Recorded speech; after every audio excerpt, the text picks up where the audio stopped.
is a message to Republicans. You keep saying that we want free stuff and that the government can't do anything right. So you need an education. The microchip, the internet, GPS, touchscreens, space travel, those are a few examples of world-changing technology that was created by our government or required massive financial support from our government.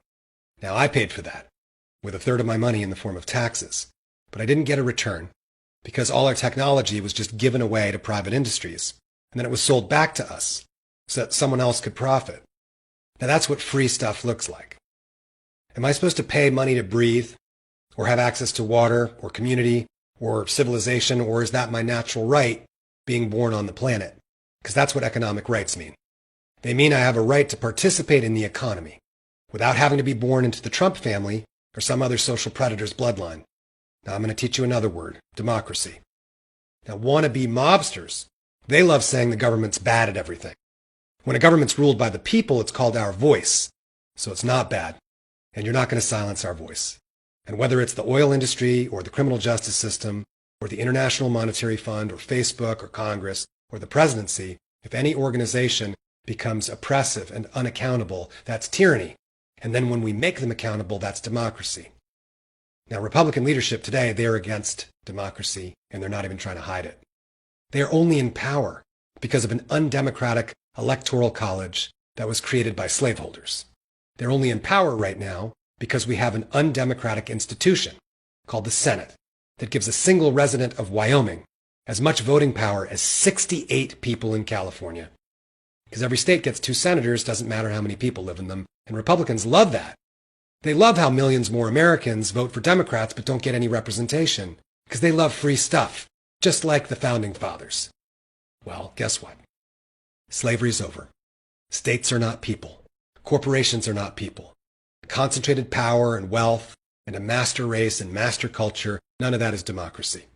And your sacred Constitution is long overdue for a rewrite, as holy of a document as you've been thinking it is, conditionally, of course. Because even the empire-hungry colonists would have been disgusted by your handing over everything, sir, yes, sir, to the lords and ladies of big box stores, oil, and money that Republicans are worshiping today. The American dream made us famous all over the world. We gave people hope. But Republicans love it so much more now that people have the worst chance at making it here than any other rich nation. They prefer the class system, the caste system, extreme inequality, and poverty. Because keeping other people down, the communist, the Mexican, the scary pronoun, whatever word they want to give them, it makes them feel superior, like the old days, scared and demonizing whatever's out in the woods, outside of the colony. It doesn't matter that their lives aren't much better.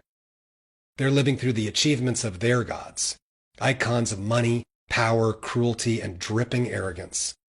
And that's why they love a fabric flag more than the human flesh and blood that live and die under it, because they're idol worshippers.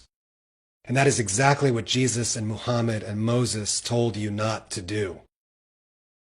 How dare you invoke the name of the Almighty and his messengers against the weak, the meek, and the poor?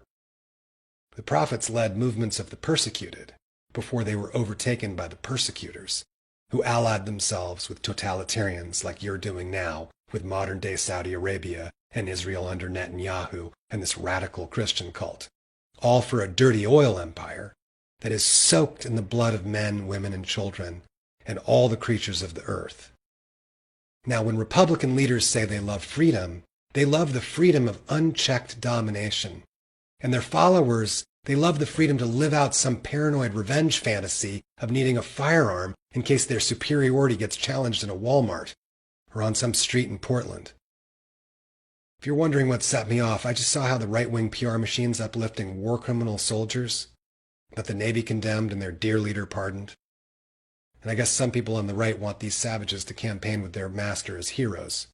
And they think a Navy SEAL calling out war crimes is somehow political correctness. Well, my grandfather would disagree with you.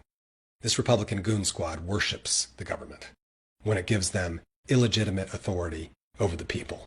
Then they march in lockstep, drunk with their abuse of power. Well, no. You can't have our democracy. You can't make it a great republic for slaveholders and wage slavery, not again. Not now, not ever. We beat you and your masters in the Civil War. We beat you on the beaches of Normandy. We beat you in Birmingham, and we're going to beat you again. Because the truth wins. And you can stand by while all our communications networks get drowned with some Russian psychological warfare. You can redraw all our maps with a Sharpie. You can keep suppressing the voting rights of our Black, Brown, and First Nation brothers and sisters. And go ahead. Keep using the old slave laws to false multiply your votes.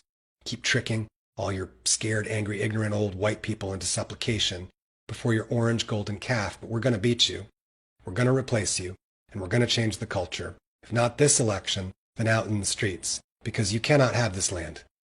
You cannot have this country. It was never yours in the first place.